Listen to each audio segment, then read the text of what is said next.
hard work, as well as a group of manufacturers from infant formula joining us virtually. Thank you all again. Look, as a father and a grandfather, and I'm sure we all feel this way, understand how difficult this shortage has been for families all across the country. There's nothing more stressful than the feeling you can't get what your child needs, or he or she needs. And it's why I've directed my administration to use every tool available to increase the supply, get more formula on shelves as quickly as possible. Working with manufacturers to reopen factories that have closed and ramp up production quickly, so we can increase the availability of infant formula and lower the cost for American families. We're here today to hear from these manufacturers and to get updates on the progress we're making together. The shortage of baby formula is due to the closure back in February of one of Abbott's infant formula plants. We need to take immediate action to stop contaminated formula from hitting store shelves and putting American children at risk. The last thing we should ever do is allow unsafe formula to be sold to parents. Instead, we should increase the production of safe formula to make every American family so they can get what they need for their child. That's the approach we've taken. The Food and Drug Administration acted quickly to bring Abbott back into compliance with safety standards, but it takes time. Abbott accounts for about 40% of the overall infant formula market in the United States. And this factory was one of their leading plants. So, since February, my administration has been working diligently across to every spectrum we could find to address this shortage and to bring more infant formula into the country and onto shelves. We've taken 3 key actions. First, we invoke what is known as the Defense Production Act, a measure that makes sure that manufacturers are the first in line for material and ingredients they need to make safe, high-quality instant formula at home. To date, Secretary Becerra has approved 3 authorizations of the Defense Production Act, 3, so that companies like Ricketts, joining us here today virtually, can now get oils and filters they need to increase production of their factories in Indiana and in Michigan. Second, we launched Operation Fly Formula, the major effort to airlift infant formula that meets Americans' health standards and safety standards. Today, I'm proud to say that because of these flights, high-quality formula is already on the way to American shelves. We've already conducted 2 flights with 1.5 million 8-ounce bottles of Nestle and Gerber's hypoallergenic formulas for children with severe allergies. Without Operation Fly Formula, we've taken 3 weeks to get this product to the United States. Because of our action, it took 3 days. And it's heeded the request that people had, and it's headed to American shelves. And I want to thank the Department of Agriculture for helping fund and support Operation Fly Formula. And today, I'm announcing plans for a 3rd flight with Bubs Australia. And the CEO of Bubs, Christy Carr, is with us today, virtually today. This flight would bring 4.6 million bottles of infant formula and pave the way for up to 27.5 million total bottles of Bubs infant formula to be supplied to American families in the weeks ahead. Third, the Food and Drug Administration is reviewing applications for another new high-quality imports to increase our supply. In addition to getting Bubs formula through the process, on Friday, FDA announced that Kendall NutriCare would be able to import formula from the UK. Today, we're announcing the United Airlines has agreed to offer cargo space for Kendall NutriCare for the delivery of 3.7 bottles of the formula here in the States. I want to thank United Airlines for partnering with us to get this done. They're doing it on their own, with the first flight next week continuing over the next 2 to 3 weeks. And Target, the department store, has agreed to partner with Kendall NutriCare to distribute this formula quickly to American families in stores and online. And still we have work to do, though, but we're making critical progress. And today I look forward to hearing from these leading manufacturers to learn more about their actions they're taking to increase supply for American families and to discuss how my administration can continue to support their efforts, speeding up manufacturing, helping move goods faster from factory floors to store shelves. In addition to the companies I mentioned, I will also hear from ByHeart operation out of Pennsylvania. We need more new entrants into the infant formula market like them, like ByHeart. And finally, we're going to hear from the Surgeon General on what he's doing to help families get information they can trust as we continue making progress to resolve this shortage. The work ahead is not going to be easy, but we will continue to work around the clock with manufacturers, states, doctors, and families. And that includes working with states to ensure that, with the help of the Department of Agriculture, we continue to cut the red tape for families to participate in the Women and Infants Children Program, the so-called WIC program. I recently signed legislation to help make it easier for families to get the formula they need through the WIC program. I called on all 50 states to take action, and all 50 states answered the call, working with us to make that program more flexible. And we're going to stay focused on doing even more. I'm going to make sure the families in every part of the country can get the formula they need. And I look forward to our conversations today. So I want to thank you all. And now I'm going to hand it over to Mr. Secretary. I'm going to have you speak now and your remarks, and then we're going to hand it over to Samira, behind me here. All yours, Mr. Secretary. Mr. President, let me start by thanking you for convening today's roundtable. At your direction, we are working 24/7 to get infant formula into the hands of parents across the country. As my team at HHS recently told Alexa, a mom from Leesburg, Virginia, whose son's a 1.5-year-old and a 6-month-old require specialty infant formula, getting more formula, particularly specialty formula, on shelves quickly and safely is a priority for us. Mr. President, thanks for your leadership. And thanks to that leadership, we have partnered with federal colleagues across the administration to support Operation Fly Formula, to bring formula in from other countries and bring it in swiftly and safely. In addition, the FDA is working with Abbott to get its facility to reopen safely. And we are working to quickly and safely bolster the supply of products so that the industry can get them to people in urgent need, with a focus on specialty formula. Under a consent decree with the FDA, Abbott agreed to take corrective actions following an FDA inspection of its Sturgis, Michigan facility, actions that are expected to ultimately result in an increase in the safety of infant formula. As I have invoked the Defense Production Act 3 times already, that was done to accelerate delivery of raw materials needed to manufacture infant formula for America's families. And one more important point. At HHS, we have launched a new online hub, hhs.gov/formula, to help parents and caregivers navigate their baby formula options. At hhs.gov/formula, parents and caregivers can connect to community resources, such as community centers or an accredited food bank. They can connect to preliminary recommendations from physicians and clinicians, and they can check if the brand of formula they rely on was affected by Abbott's recall. We invite feedback from the public and plan to update this page further in the coming days. And all of this information can be found in multiple languages. We're engaging governors across the country so that they too have the latest information on how to help families in their states navigate their needs. And we're working closely with the U.S. Department of Agriculture to support the Special Supplemental Nutrition Program for Women, Infant, and Children, the WIC program, to ensure WIC families can access new supplies of baby formula as they become available.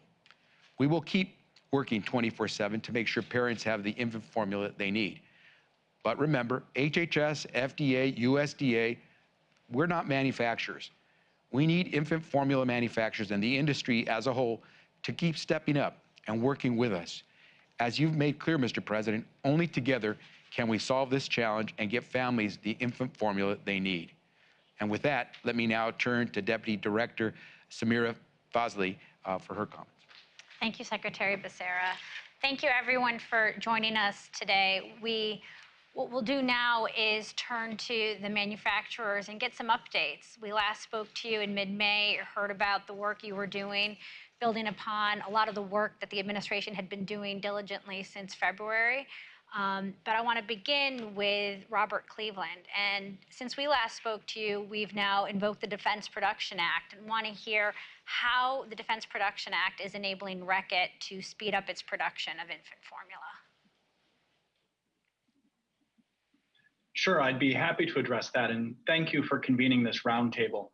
As the next largest manufacturer of scale after Abbott in the United States, getting as many feedings to shelf as possible has been an enormous priority for us. We've left no stone unturned in the way we can do that safely and in a high quality manner.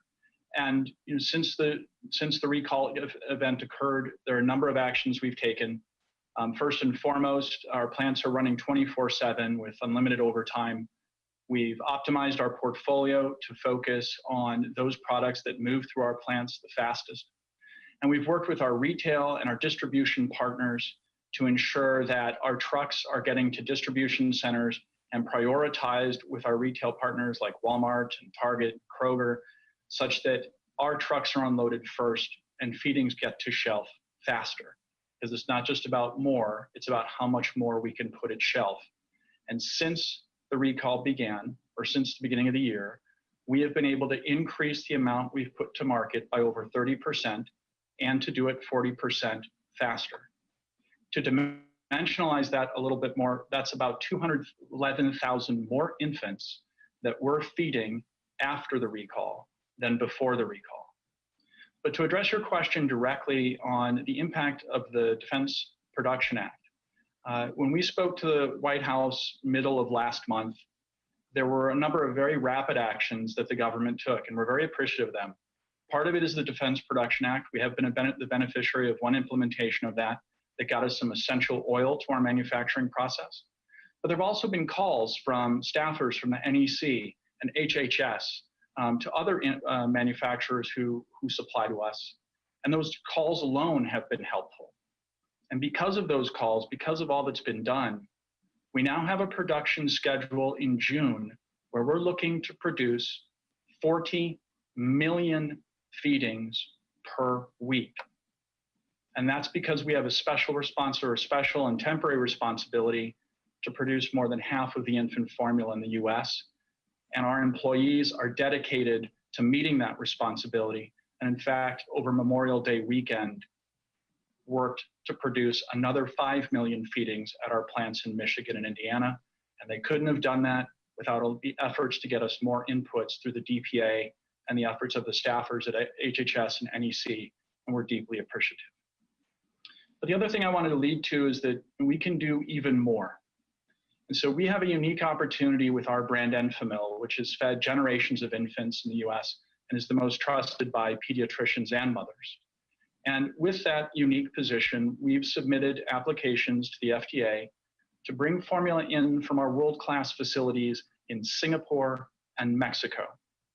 And if those applications are approved, we believe we can bring enough formula in to add an additional 250,000 infants on the ones we were already feeding post the recall, and come a long way to substantially ending this crisis. And if those approvals happen fast enough, we can make an impact as soon as this month. And we're really looking forward to working with the HHS and the FDA in processing those applications as quickly as we can. But in closing on my opening remarks, I just wanted to recognize the efforts of the USDA and the local governments that implement the program. We've been working to fill the gap created by the shutdown of the Sturgis facility ever since it happened.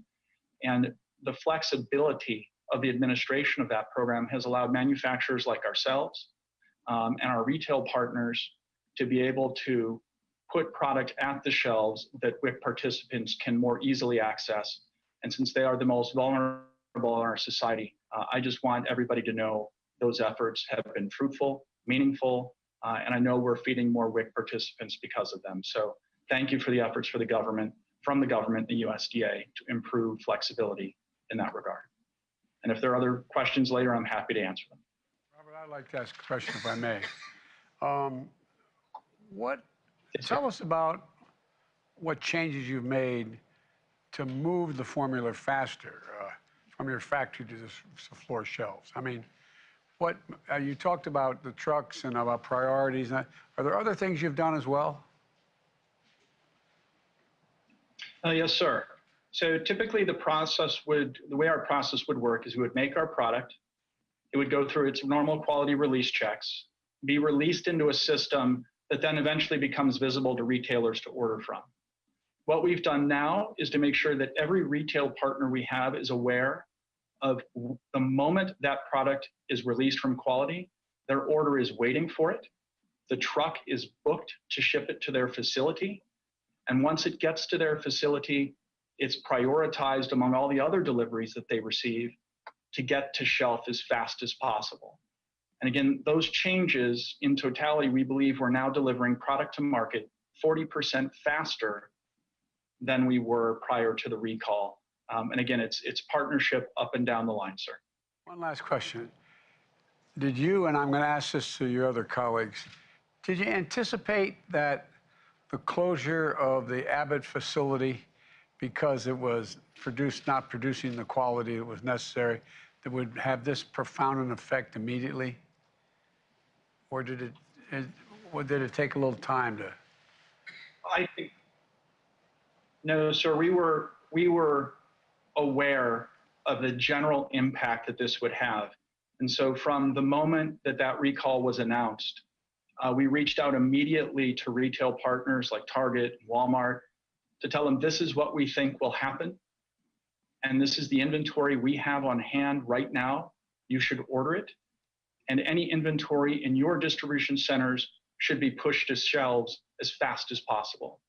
And they've been great partners in taking all of those actions.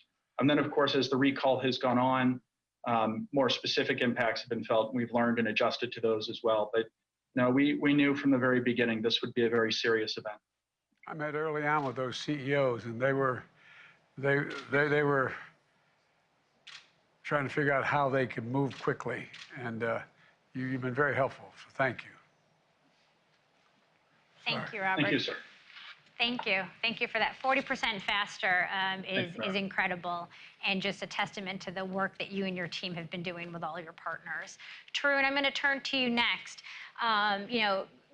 While most of us here in the U.S. know of your company as Gerber, we know that Gerber and Nestle are essentially the same brand. Wanted to get an update from you on the work that Gerber has done since Operation Formula helped them bring so much Nestle specialty formula to the U.S. market. Can you give us an update on your ability to distribute that product to the families that need it? Thank you, Samira. Thank you for the opportunity to speak with yourself, the President, and members of the administration. If I could first start by saying we take this responsibility very seriously to be part of the solution.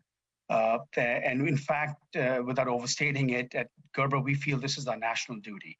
And we have crisis teams that are operating today, 3.5 months after the recall, with the same level of urgency as we did when I got that first phone call informing me of the crisis situation.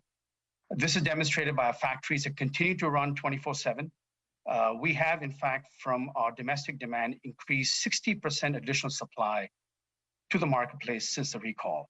And as you mentioned, Samira alluded to the broader Nestle, we're leveraging the full power of the entire Nestle network to be able to come to our aid at this time of crisis. One of the things we will not compromise on, obviously, is quality and safety. That's a core principle at Nestle. So everything we do, even in these very dynamic and fluid times, we make sure that every product that goes out meets our highest standards. And the President alluded to that as well when referring to Operation Fly Formula. That has been a very powerful statement. The same urgency was shared by the administration. And since we've received, to your specific question, Samira, since we've received 60 tons of that product on one shipment and another shipment with the Nestle Health Science product, we have been rapidly moving those products through our distribution centers into the marketplace. In fact, the product, and it was a privilege and a very proud moment for me to be with our First Lady, Dr. Jill Biden, and our Surgeon General, Dr. Murthy, to get that. Since that time, those 40% of those cans that were received have already been made their way to the store shelves, to hospitals, and other high need areas. So from our perspective, Fly Formula has been very helpful for us. Again, the president alluded, we shaved off weeks from normal transit time. We're getting product out the shelf as quickly as we can turn it around. And then finally, if I may add, is the same point that Robert alluded to earlier and the president alluded to as well. Working with the FDA under the enforcement discretion, we have submitted multiple proposals of, again, high quality formula that has the potential of bringing in 9.5 million individual 8-ounce servings over the course of the next month and a half. We're, of course, following all process. We have to follow the details here, make sure the recipes are compatible with our current recipes. We can track the product, as well as make sure that the label is in English for easy translation and obviously easy comprehension and have no translation issues. So again, we're a small player at Gerber, but we believe now is the time to go above and beyond. Can I ask a question? Okay. How are you supporting families that participate in the WIC program, the Special Supplemental Nutritional Program? You know, women, infant, children. When I spoke with the retailers, we talked about making sure that they could be able to purchase. You can limit what you purchase under WIC and based on the size of the container and the like. And we worked out a deal where they could, whatever container was available would be the ones that we use, and they would not be limited to being able to be stuck with if you only had an X ounces or what have you been doing to accommodate that or talk about that with your customers? Mr. President, that hits to the heart of the matter. In terms of WIC families, Gerber currently has 7 contracts. However, working very closely, and big thanks to the USDA's flexibility, specifically referring to what you alluded to in terms of substitution opportunities, can size flexibility. We now have, in addition to our 7 WIC contracts, which we must protect to ensure product is available where we have contracts. But today you will find Gerber product available in all 35 Abbott WIC contract states. That comes through a lot of work on the ground with, again, I represent a large number of teams, a number of colleagues across the US and across even Europe and across the world supporting us in this matter. Working with the WIC offices on a local level, making sure our products are available for them in their formularies. The WIC parent may shop at a WIC office, they may shop at a retail. They have multiple different distribution options, and we make sure our product is available through all of those means. So we've been able, again, taking advantage and full partnership with the USDA to get our product available, both the product that is normal term usage, but also the specialized products that we have, because there are WIC families that have needs for those products as well. In fact, that is a core part of how we want to move forward, is make sure products available for the WIC families. And then if I could build on that a bit, we're also making sure our specialized products, which have a unique need in the marketplace, is available through children's hospitals and other home healthcare partners where it's not the traditional channel. So it really is a number of different initiatives across multiple touch points where the WIC family has to be supported to make sure that they get the product. And we believe we're working very closely with the administration and having good success on that, sir. It's really important. Thank you. Thank you. I'm sorry for interrupting you. And USDA has done incredible work to approve a lot of those waivers in 24 to 48-hour timelines since February. And as the president laid out, all 50 states finally took action after he called them to task a few weeks ago on that. And you know, the 35 Abbott states that you mentioned, some of that was also due to USDA's effort to work with Abbott to make sure that companies like yours were able to get your product into those store shelves. So thank you, Tarun, for that update. Thank you, Samira. Murray, I'm going to turn to you next. A lot of families might not be familiar with the name Perrigo, but I know that you provide a lot of the manufacturing for the private label brands that they may be buying at a Target or a Walmart. So can you speak to us about what you've done to scale up production since February and the result of all that effort that you and your company have taken? Sure. First off, thank you for the opportunity to be here, Samira, and thank you, Mr. President, for your leadership in this crisis. We all appreciate it. We are indeed a private label manufacturer, and for those who aren't familiar with that, we don't actually market a national brand ourselves. We enable competition, and we pack for 18 national store brands. Those are the retailers' brands, and several national smaller branded marketers. So in essence, we are creating competition, and those store brands sell for about half the price of the national brand. So we're proud that we provide an affordable, accessible, while still maintaining superior quality. Consistent with our vision to make lives better, we play a vital role in providing access to affordable infant formula. And as I said, we also foster competition. Now, when I joined the company about 3 years ago, we saw the need for strengthening the resiliency of our infant formula business. And over the last 3 years, we've put about $100 million into the facilities so that they would be reliable and they would be resilient. And that's benefiting us tremendously right now. Like what you heard from everyone else so far, our 500 associates in our manufacturing facilities in Ohio and Vermont are running 24 hours a day, 7 days a week, and have done so all while navigating global supply chain shortages and tight labor market. Let me walk you through the specific steps to increase output. The very first thing we did when we heard about the Abbott recall was we could foresee that this was going to create a tremendous shortage. We significantly increased all our material orders. We began communication with the FDA immediately. We began collaborating closely with the FDA, our retail customers, and other stakeholders to identify and prioritize what was most critical. And we've been meeting, by the way, weekly with the FDA ever since. The very first thing that we did was take one facility and run a year's worth of hypoallergenic formula because we believed that was most critical. After that, the second thing, and what we've done ever since, is focused on the highest 4 formulas, volume formulas in the category to feed as many babies as possible with a formula that most closely resembled what the babies were already eating. Remember, as a private label manufacturer, it's our job and we strive to develop products that are designed to be almost exactly the same as the national brand. So it wouldn't be a change for infants. And because of that, we felt we had a unique responsibility, and it was in collaboration with our customers and the retailer that we picked the 4 that we focused on. By focusing on 4, we were able, and still today are running at 115% of our maximum capacity. So our theoretical capacity, we're running millions of pounds more.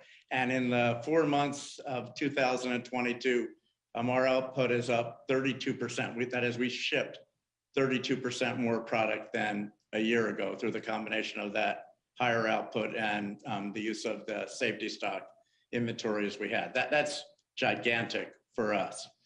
Mr. President, we appreciate you making your staff, the FDA, and most recently HHS representatives available to us right from the beginning. Like I said, it was within a matter of days to help get through this crisis. And I can assure you that Perrigo is doing everything that can be done in order to help.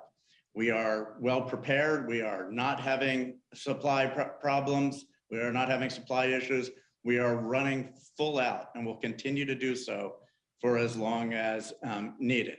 And we are continuing to make investments and will continue to invest going forward to support increased reliability and capacity in the industry. Our company is proud to be part of the solution to this shortage, as no family should have to worry about being able to feed their baby. So once again, thank you for your leadership on this crisis. Well, thank you for doing such an incredible job of moving so quickly. Thank you. It was helpful to get an update from the kind of leading domestic manufacturers, but we're going to switch gears a little bit and switch countries and talk about one of the new actions that we have taken is that the FDA has put in place new flexibilities to allow imports, to bring new entrants into the market. And so, Christy, I want to turn to you next to tell us about your company, about Bubs, and the formula you make, and how soon we're going to be able to get that formula here in the U.S. now that the FDA has approved you for sale and distribution. Although I should probably ask you first, what time is it down there? It's around 4 o'clock in the morning, but now that we run a 24/7 operation, and I think most of the Bubs team now feel like they're on Washington, D.C. time. So that's perfectly okay. And Mr. President, I'd like to start by saying just what an honor it is to be able to be here and talk to you personally. And I thank you for inviting myself on behalf of Bubs Australia to participate in this important roundtable conversation. So Bubs Australia is Australia's leading vertically integrated brand of infant formula.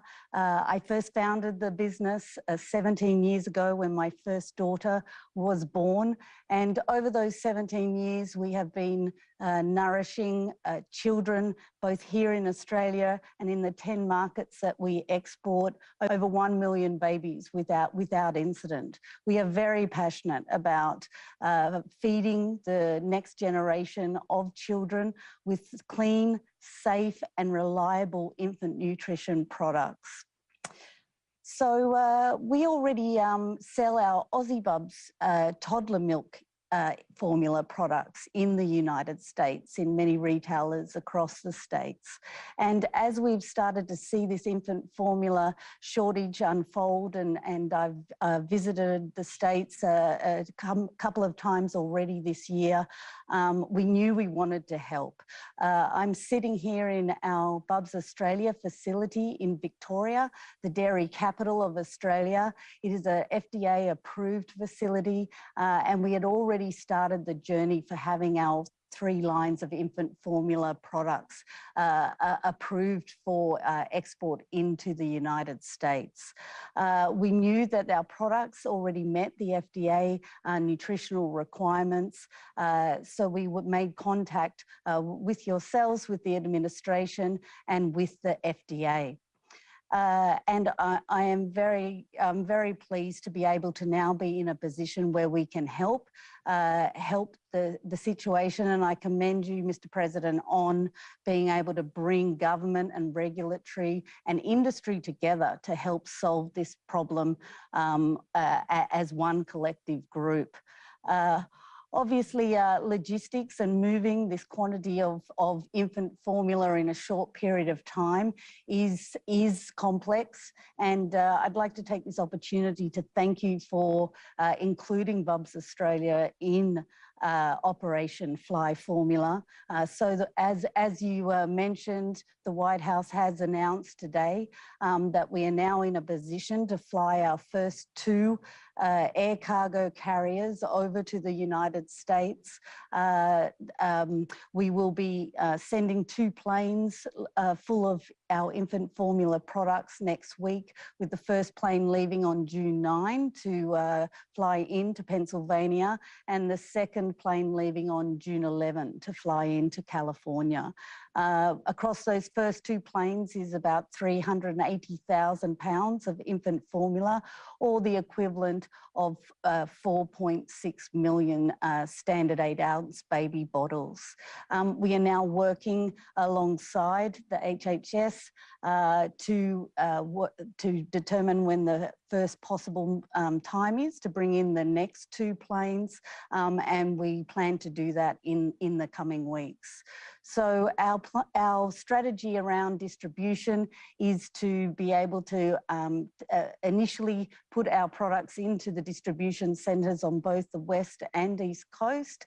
We will be distributing our products to both the major retailers of infant formula, as well as some of our smaller retail partners, to make sure that we prioritise the states that are most in need, and of course the vulnerable population areas who need infant formula most. So again, I'd just really like to take this opportunity to thank you, Mr. President, and your administration. Both the HHS and the USDA have been working with us around the clock since this new initiative took place, and we are delighted we're able to help out in some way and bring Bubs infant formula products to American families. You're helping out a great deal. Thank you. Thank you. Thank you. And, you know, that partnership's going to continue with these Operation Fly Formula flights. We continue to work to make sure there aren't regulatory barriers, border barriers to bringing this stuff in quickly. So we will continue to be working with you, Christy, and others.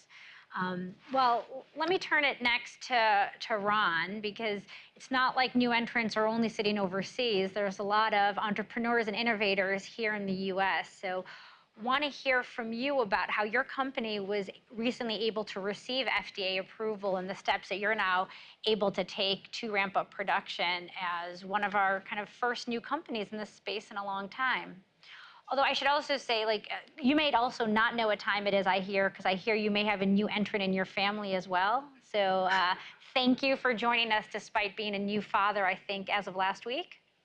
Yes, correct. Well, look, first of all, thank you for having me at this important discussion. You know, we launched in an unprecedented time when parents are more anxious than they've ever been. You know, no parent should have to experience a shortage of sole source nutrition for their baby. And I say that not just a CEO by heart, but as you point out, as a parent myself, my wife and I just had our second little one this past weekend.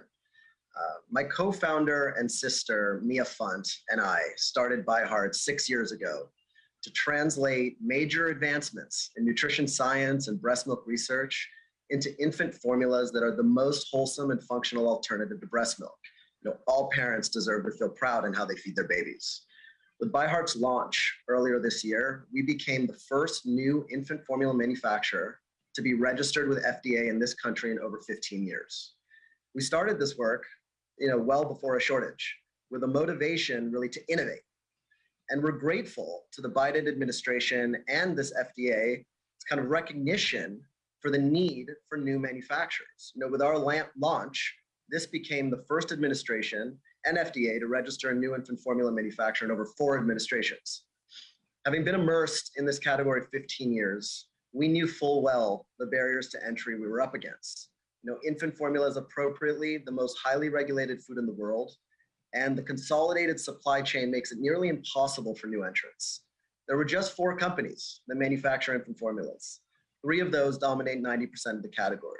And so every new entrant in decades has taken the same path, to outsource to the one and only contract manufacturer in the country and rely on an expedited generics-like path to market, which only allows for incremental change based on existing recipes. Now, had we taken that path, we would have been on the market 4 years ago. But we didn't get into this for incremental change. We knew there was only one way to truly innovate for babies, and that was to build from scratch.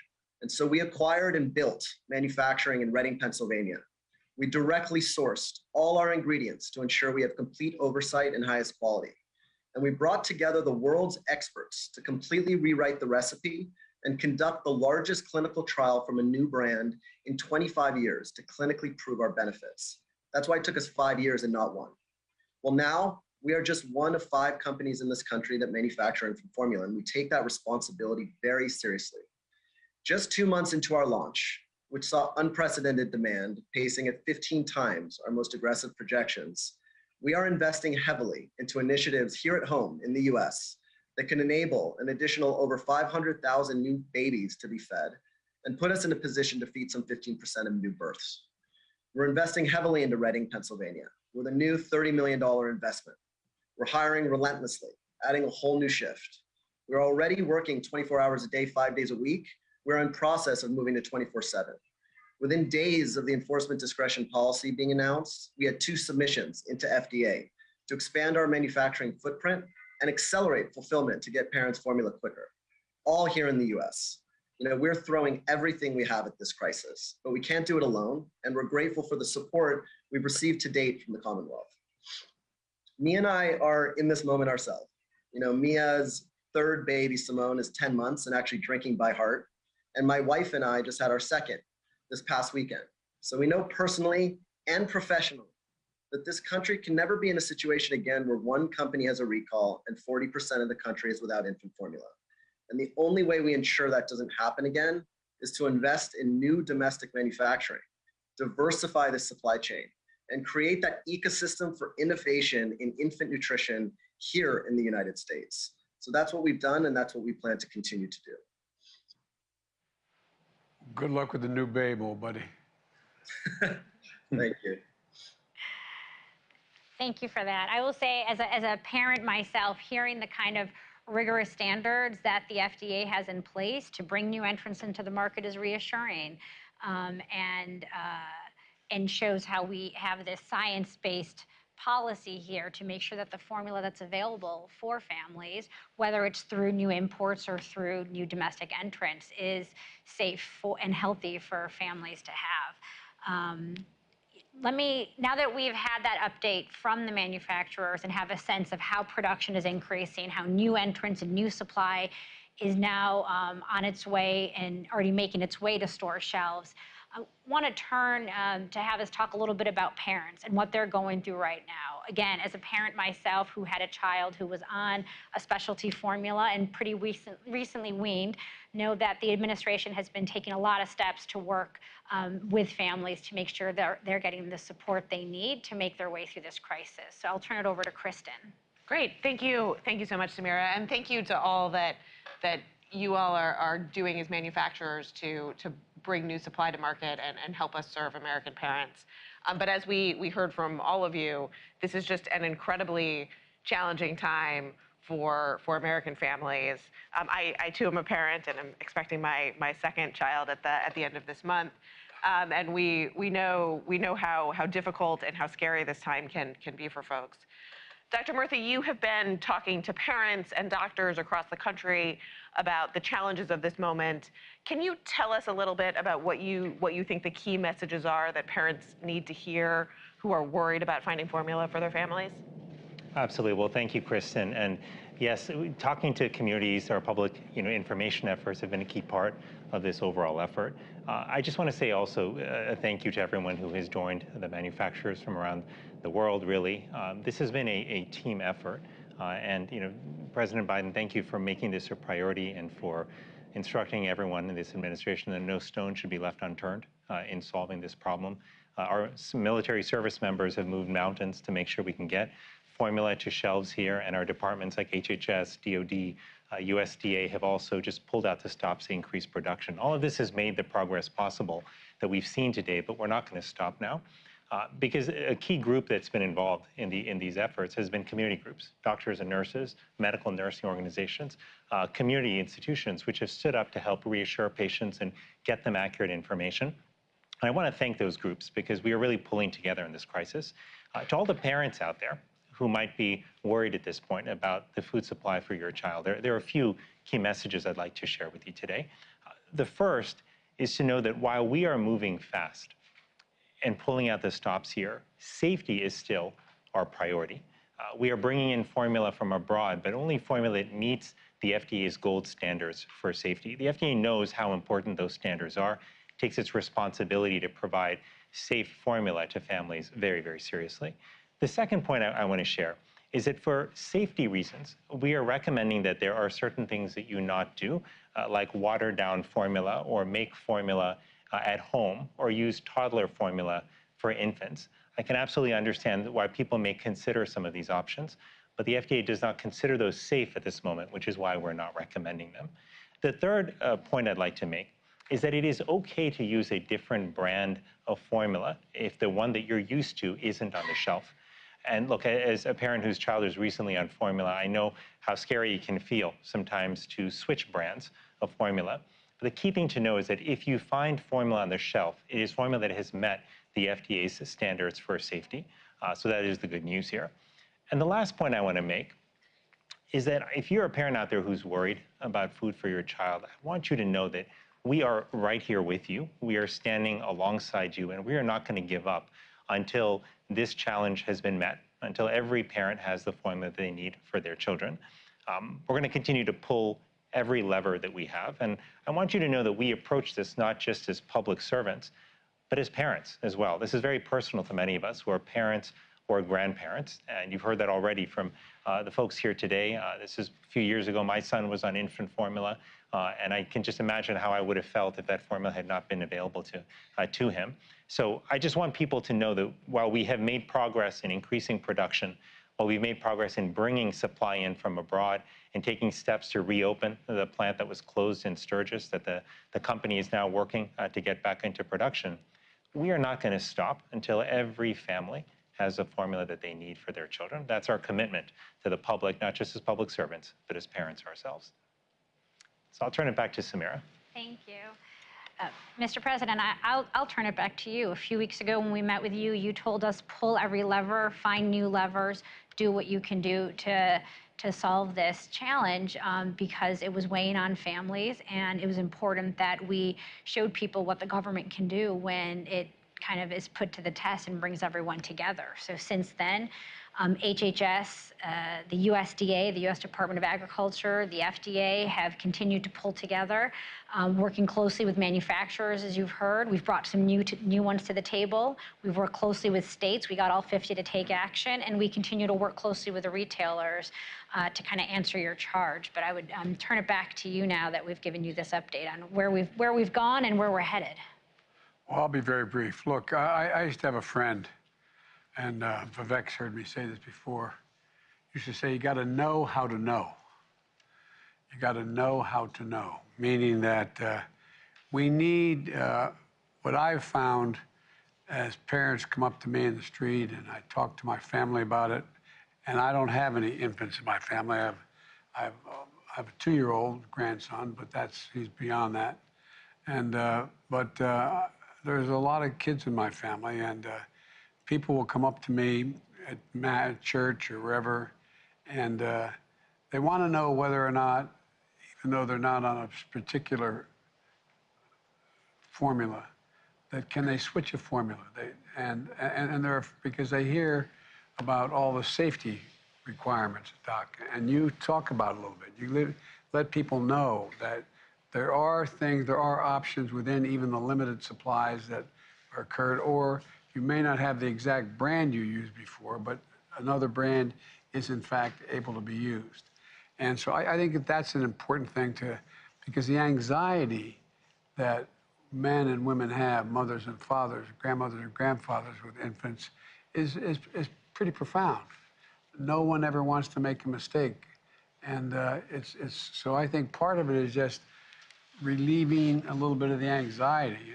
Once we have significantly more formula available now. We'll have significantly more in the next month or more. And as we get Abbott back online, there's going to be a whole lot more. We're going to solve the problem. But, you know, ensuring safety of a newborn child is a mother and father's top priority. I mean, it's a basic thing. It's been my top priority as a father and grandfather, and it remains at the top of my priorities today as President of the United States. You know, as we close, I want to thank all of you. I really mean it. I want to thank all of you for your updates and the progress you've made because, you know, we've had other crises that I've dealt with as president and as vice president, but I find that this is almost personal to everybody, to the manufacturers, it takes on a personal aspect to it. And, you know, the hard work your employees have made an important difference in restoring the supply for infant formula, but there's still a lot more to do. So I ask you to keep focused, stay in high gear. We can't let up in the infant formula market back until it's all the way back to normal. And that's going to take a couple more months, but we're making significant progress. And I thank the folks from down under as well. Christy, thank you very much, and for all the way in which that we're bringing in formula from around the world. That is, again, letting our constituents know, Doc, that it meets the standard. We're not bringing anything in that doesn't meet the highest standards. And so, as my grandfather would say, the grace of God and the goodwill of the neighbors and the creek not rising, we're going to make a lot more progress and ease the anxiety, the significant amount of anxiety on the part of moms and dads of newborns. So, and we particularly want to ease that anxiety on the staff. You know, that's going to be coming pretty soon. So, thank you all very, very much. I truly appreciate it, and you've really answered the call. Thank you, thank you, thank you. Appreciate it. Mr. President, will anyone at the FDA be held accountable?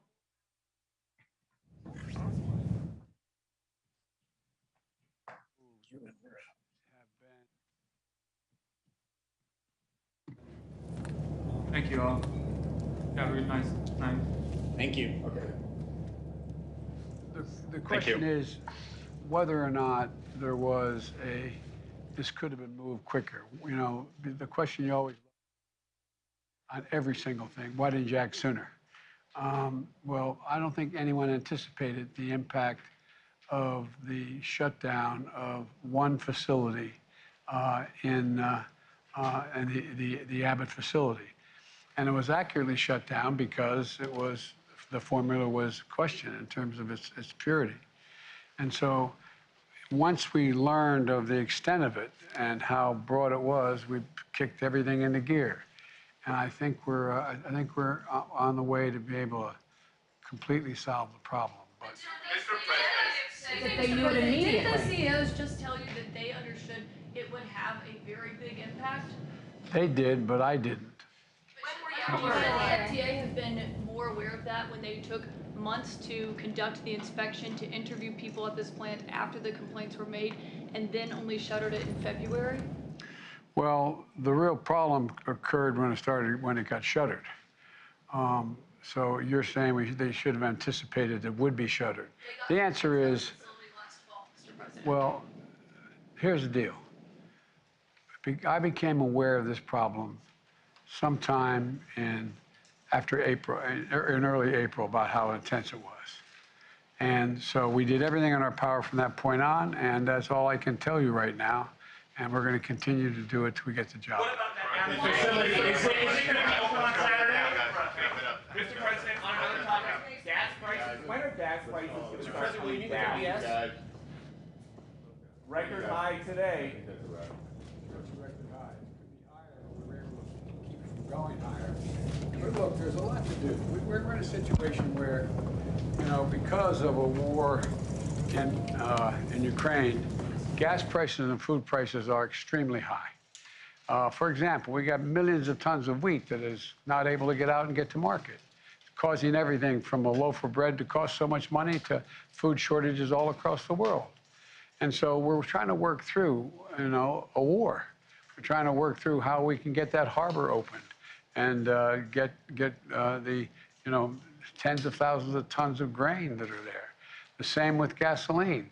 You have the issue that's occurring now is you have Europe deciding that they're going to further curtail the purchase of Russian oil. And there's a whole lot of consideration going on about what can be done to maybe even purchase the oil, but at a limited price so that it has to be sold. There'd be an overwhelming need for the Russians to sell it, and it would be sold at a significantly lower price than the market is generating now.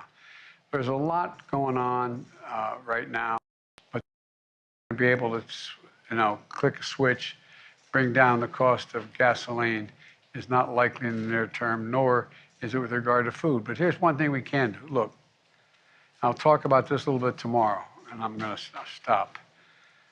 One of the things that happens when you talk about gas prices, the cost of a gallon of gasoline, or the price of a loaf of bread, there are things that affect families and their everyday budget. You know, their standard of living are affected by that. They have X amount of dollars they make, and although, thank God, employment is up and wages are up, notwithstanding that, inflation is running at a higher rate. And they have all these needs and concerns. There's more than one way to change, to maintain the standard of living for people, in the sense that the overall out-of-pocket money needed to be able to make sure that they're able to get through all their needs on a monthly basis. You can compensate. You can compensate, for example, by having drug prices drop significantly, or impact on child care, or impact. The bottom line is the bottom line. How much it costs you to maintain your household and your standard of living. And we can't take immediate action that I'm aware of yet to figure out how we bring down the price of gasoline back to $3 a gallon. And we can't do that immediately with regard to food prices either. But we can compensate by providing for other necessary costs for families by bringing those down. That reduces the inflation for that family. And we can do that. We can do that at the same time by increasing the tax rate that should go up on some corporations that are paying no taxes at all, pay a minimum tax, and the very wealthy. No one under 400 grand would have to pay another single penny in taxes, but it would not be inflationary. It would help reduce the deficit even further, and it would provide relief for families. But I'll talk more about that later. Thank you very much. Congress will act on guns, Mr. President? Are you confident Congress will act on guns? Are you confident Congress will take action on gun legislation, sir? I served in Congress for 36 years. I'm never confident. Totally. It depends. And I don't know. I've not been on the negotiations that are going on right now. That's a wrap.